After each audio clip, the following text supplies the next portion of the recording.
जय श्री राम गाइज। जैसा कि पिछले वीडियो में हमने पढ़ा था, गोचर की स्थिति कैसे जानी जाती है, कैसे गोचर का हम चारों जो ग्रह थे उन ग्रहों को कैसे गोचर में भ्रमण करते हैं, वो किस तरीके से करते हैं, वो हमने पिछली वीडियो में देखा था। अब हम नेक्स्ट वीडियो में पढ़ेंगे पंच महायोग, पंच महापुरुष योग। पंच महापुरुष योग में पांच ऐसे ग्रह हैं जिनसे हम पंच ग्रह पुरुष योग निकाला जा सकता है। पंच पुरुष महायोग, या इसको बोलते हैं पंच महापुरुष योग। अब ये पंच पुरुष क्या चीज हैं और इनसे क्या ये हमें रिजल्ट मिलता है, उसके लिए हमें सबसे पहले एक सारणी बनानी पड़ेगी। देखो, सारणी आपके सामने है। इस सारणी के अंदर केंद्र के घर, पंच महापुरुष योग में सबसे मेन टॉपिक होता है केंद्र के घर। केंद्र के घर कौन कौन से होते हैं? फर्स्ट घर, फोर्थ घर, सेवंथ घर और टेंथ घर। ये पांच, सॉरी, ये चार जो ग्रह हैं वो कौन से ग्रह हैं? केंद्र के ग्रह हैं। ठीक।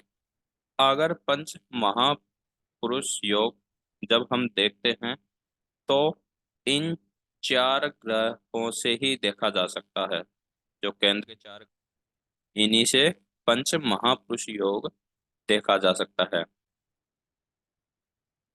पंच महापुरुष योग 1, 4, 7 और 10 केंद्र के ग्रह होते हैं। उनमें या तो स्वयं राशि हो या उच्च की राशि हो, तब पंच महापुरुष योग बनता है। अब पंच महापुरुष योग कौन कौन से ग्रह से बनता है और पंच महापुरुष योग कौन कौन से बनते हैं, वो इस वीडियो के जरिए हम देखेंगे। अगर आप इस वीडियो पे नए हो तो पिछले जितने भी पार्ट बने हैं एक बार वो कंप्लीट देखो, उसके बाद ही ये पार्ट आपको समझ में आएगा। नए व्यूअर्स के लिए मैं आपको फिर से वही कहना चाह रहा हूँ कि आप यदि इस वीडियो पे नए हो तो ये वीडियो न देखकर पार्ट 1 से लेके पार्ट 10 तक, पार्ट 11 तक जरूर देखें, तभी ये वीडियो आपको समझ में आएगी। अदरवाइज आप इस वीडियो को स्किप करके छोड़ दोगे। और ये है कि जब वीडियो बनाई है तो उसे शुरू से आखिरी तक जरूर देखना, क्योंकि हम बीच बीच में देखते हैं ना, उससे कुछ भी समझ में नहीं आता। तो हम आगे का टॉपिक स्टार्ट करते हैं। सबसे पहला है मंगल। मंगल ग्रह का जो पंच महापुरुष योग बनता है वो बनता है रोचक। रोचक नाम से मंगल का पंच महापुरुष योग बनता है। ठीक। दूसरा है बुध। बुध से बनता है भद्र महापुरुष योग। तीसरा है शुक्र। शुक्र से बनता है मालव्य महापुरुष योग। चौथा है गुरु, बृहस्पति। बृहस्पति का है हंस महापुरुष योग। लास्ट 5 नंबर का है शनि। शनि का है संस महापुरुष योग। अब ये पांच ग्रह ऐसे हैं जिनको महापुरुष योग में मिलाया गया है। इसके अलावा चंद्र और सूर्य भी होते थे, लेकिन उनको नहीं मिलाई ये श्रेणी, क्योंकि कुछ जगह, देखो कुछ जगह ऐसा होता है कि यहाँ आपके सामने जितने भी ग्रह हैं, मंगल बुध शुक्र शनि और गुरु, ये जितने भी ग्रह हैं इनके पास में मल्टीपल राशियां होती हैं। मंगल के पास में भी 2 राशियां, बुध के पास में भी 2 राशियां, शुक्र के पास में भी 2 राशियां, गुरु के पास में भी 2 राशियां और शनि के पास में भी 2 राशियां हैं। ठीक। चंद्र के पास में एक ही राशि है, सूर्य के पास में एक ही राशि है, राहु केतु के पास में कोई राशि नहीं है, वो छाया ग्रह है। इसलिए इन चार ग्रहों को इंक्लूड नहीं करके सिर्फ ये पांच ग्रह हैं, और इन्हीं पांच ग्रह से बना पुरुष महायोग। अब सबसे पहले जैसे कि मंगल का पंच महापुरुष योग निकालना है, जो है वो कैसे निकालें। तो आपके सामने जो जन्म कुंडली दिख रही है उसमें 1 4 7 10 ये केंद्र के घर हैं, तो या तो इन केंद्र के घर में स्वयं राशि में मंगल देव बैठे हो, या ऐसी राशि में बैठे हो जिस राशि में वो उच्च के हों। जैसे स्वयं राशि में बैठे हैं मंगल देव, तो यहाँ सीधा बन रहा है रोचक पुरुष महापुरुष योग। रोचक महापुरुष योग बन रहा है। यदि ये 4 नंबर में बैठे होते हैं, इस घर में बैठे होते हैं, भले ही नंबरिंग कोई भी हो, लेकिन उस राशि में उस घर में बैठे हैं, उसमें जो भी राशि आ रही है वो उच्च के होनी चाहिए। उच्च के होगे या स्वयं खुद की हो, तो भी यही रोचक महापुरुष योग बनता है। अगर 7 नंबर भाव में बैठा है मंगल देव और उसमें या तो स्वयं की राशि हो या इसके उच्च की राशि हो, तब भी रोचक महापुरुष योग बनता है। सेम बात करते हैं 10th घर में, 10वें भाव में। 10वें भाव में या तो स्वयं राशि हो या उच्च की कोई भी राशि हो, वो दोनों में जो भी हो तो बनता है रोचक महापुरुष योग। यह हो गया मंगल का रोचक महापुरुष योग। एक बात मैं आपको बता देता हूँ, मंगल से बनेगा हमेशा रोचक महापुरुष योग ही।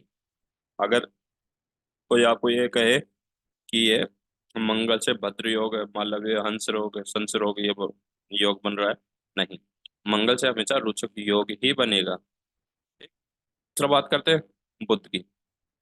अगर बुध स्वयं राशि में बैठा है, 1 नंबर भाव में स्वयं की राशि है या योग कारक राशि है, तो बनेगा भद्र महापुरुष योग।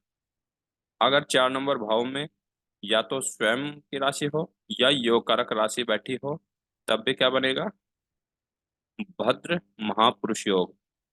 स्वयं वही 7 नंबर भाव में भी यदि स्वयं की राशि हो या उच्च की राशि हो, तब भी क्या बनता है, भद्र महापुरुष योग। ऐसे ही 10वें भाव में यदि यहाँ स्वयं की राशि हो या उच्च की राशि हो, तब क्या बनता है, भद्र महापुरुष योग। अब बात करते हैं शुक्र की। सेम ऐसे ही शुक्र का है, यदि शुक्र 1 नंबर भाव में बैठा है, या तो यहाँ का जो ग्रह में जो लग्नेश है स्वयं हो राशि, या ऐसी राशि बैठी हो जो इससे उच्च की हो, उच्च का रिजल्ट देने वाली हो। अगर नीच की राशि बैठी होगी तो ये महापुरुष योग नहीं बनेंगे, भले वो मंगल हो, बुध हो, शुक्र हो, गुरु हो या शनि हो। नीच के होगे तो ये योग नहीं बनेगा। उच्च का होगा तभी ये माना जाएगा। और इन 4 घर के अलावा बाहर यदि होगा तो ये नहीं बनेगा योग। ठीक? ऐसे बुध शुक्र की बात चल रही थी कि 4 नंबर भाव में यदि या तो स्वयं की राशि हो या योग कारक राशि हो, तो ये मालव्य महापुरुष योग बनेगा। ऐसे ही 7 नंबर भाव में भी वही चीज है, या तो स्वयं की राशि हो या योग कारक राशि हो, उच्च की राशि हो, तो वो आपको मालव्य महापुरुष योग बन। ऐसे ही 10 नंबर भाव में भी सेम वही कंडीशन है। उसके बाद बात करते हैं गुरु। गुरु का कौन सा है, हंस। अगर सेम ऐसे ही 1 नंबर भाव में या तो स्वयं गुरु की राशि हो या गुरु का जो उच्च जो राशि है, जिनमें उच्च गुरु हमेशा उच्च के होते हैं, वो राशि हो, तो हंस महापुरुष योग बनता है। ऐसे ही 4 नंबर भाव में या तो स्वयं राशि हो गुरु की, या गुरु जिस राशि में उच्च के हो वो राशि हो, तो यहाँ बनता है हंस महापुरुष योग। ऐसे ही 7 नंबर भाव में और ऐसे ही 10 नंबर भाव में सेम कंडीशन होती है। ऐसे ही शनि का है। शनि या तो 1 नंबर भाव में बैठा है, तो या तो यहाँ स्वयं शनि की राशि हो या जिस जिस राशि में शनि हो वो राशि हो, तब संस नाम का महापुरुष योग बनता है। सेम ऐसे ही 4 नंबर भाव में भी वही कंडीशन है, 7 नंबर भाव में भी वही कंडीशन है, और 10 नंबर भाव में भी वही कंडीशन है। अब ये तो हम देख लिए कि यहाँ से हम ये पंच महापुरुष योग निकाल लिए। अब इन पंच महापुरुष योग का मतलब क्या होता है, इनका कार्यशीलता क्या होती है, कार्य श्रेणी क्या होती है। देखो, सबसे पहले हम बात करते हैं रोचक महापुरुष योग की। अगर आपकी जन्म कुंडली में जो रोचक महापुरुष योग बन रहा है, तो ये समझो कि वह जातक, जिसकी जन्म कुंडली है, वह जातक इतना साहसी हो जाता है, उसे किसी चीज का डर नहीं लगता। ठीक, पराक्रमी, यदि वो पहलवानी गिरी में हो तो इतना पराक्रम होगा कि कोई उसे पीछे नहीं कर सकता। साहस उसमें, आत्मशक्ति इतनी बढ़ जाती है कि वो कभी हार नहीं मानता किसी भी काम में। भले वो कितने पीछे चला जाए, लेकिन हार नहीं मानेगा। इससे होता है रोचक महापुरुष योग। फिर दूसरा होता है भद्र महापुरुष योग। भद्र महापुरुष योग यानी बुध ग्रह का है, बुध ग्रह से भद्र महापुरुष योग बनता है। भद्र महापुरुष योग में क्या होता है, बहुत तेज बुद्धिमान हो, बुद्धिमान भी हो, साथ में बिजनेस करना चाहे तो वो हमेशा बिजनेस में एक नंबर काम करेगा। बिजनेस उसका, ये समझो, दिन दुगनी रात चौगुनी होते रहेगी। वो बिजनेसमैन ही बनता है यदि ये योग आ रहा है तो। भद्र महापुरुष योग आ रहा है तो उसे बिजनेस करना चाहिए, उसको बिजनेस में हमेशा प्रॉफिट। और बोलने का तरीका इतना लाजवाब होता है उस इंसान का, वो अपनी बात एक सरल भाव में आपको समझा देगा। ऐसे जातक में कौन सा योग बना होता है, भद्र महापुरुष योग। तीसरा है माल्यव्य महापुरुष योग। माल्यव्य में इंसान एक तो ज्ञानी होता है, क्यों, शुक्रदेव राक्षसों के, दानवों के गुरु थे, गुरु का मतलब ज्ञानी थे। अब यहाँ माल्यव्य योग में बन रहा है, तो उसमें क्या होता है, एक तो इंसान इतना ज्ञानी हो जाता है, अपनी बात किस तरीके से मनवाना है वो भी मनवा लेता है। ठीक, अगर कोई कलाकार बनना चाहे तो माल्यव्य योग बन रहा है, उस पीरियड में व्यक्ति को कलाकार बन रहा है, कोई आर्ट एक्टर वगैरह बन रहा है, तो वो हमेशा तरक्की ही करेगा, पीछे नहीं आएगा, अच्छा योग बनता है। ठीक, उसके बाद बात करते हैं हंस योग। गुरु का है, इसमें बृहस्पति का चाहिए। हंस योग में क्या होता है, एक तो ज्ञानी होता है। ठीक, ज्ञानी शुक्र में भी होता है, इसमें भी होता है, दोनों ही गुरु हैं, दोनों ही अच्छे हैं।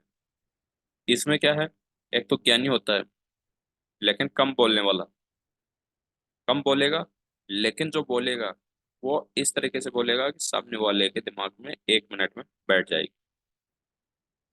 ठीक, उसके साथ साथ धार्मिक प्रवृत्ति भी होती है, दान पुण्य में कभी पीछे नहीं होगा।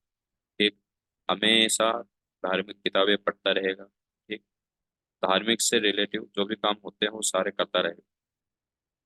उस योग में हमेशा, हंस महापुरुष योग में हमेशा इंसान ज्ञानी, और कम बोलना, और जो बोलना वो उस तरीके से बोलना कि सामने वाले के दिमाग में 1 मिनट में बैठ जाए। ठीक, उसके बाद बात करते हैं, लास्ट है संस महापुरुष योग। संस महापुरुष योग में क्या होता है कि इंसान इन चार से अलग ही हो जाता है। रोचक, भद्र, माल्यव्य, हंस से इन सब से अलग हो जाता है।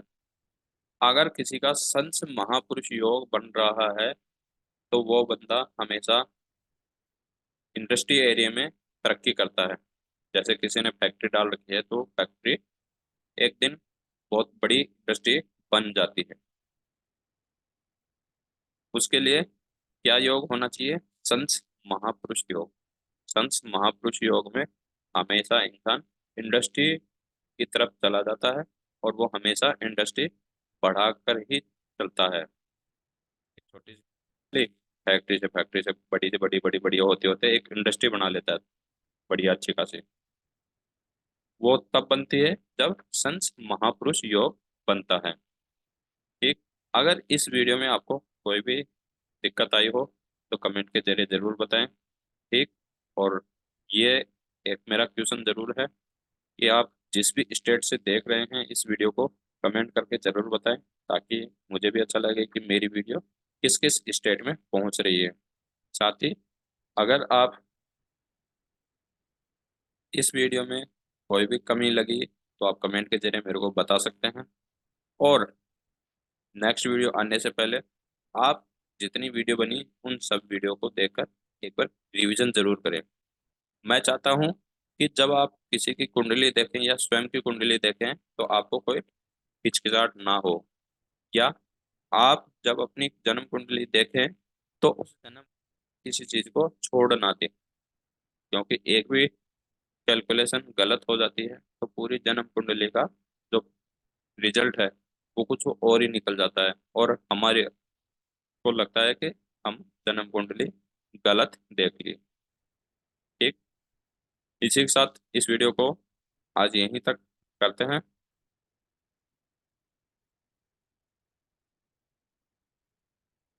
जय श्री राम।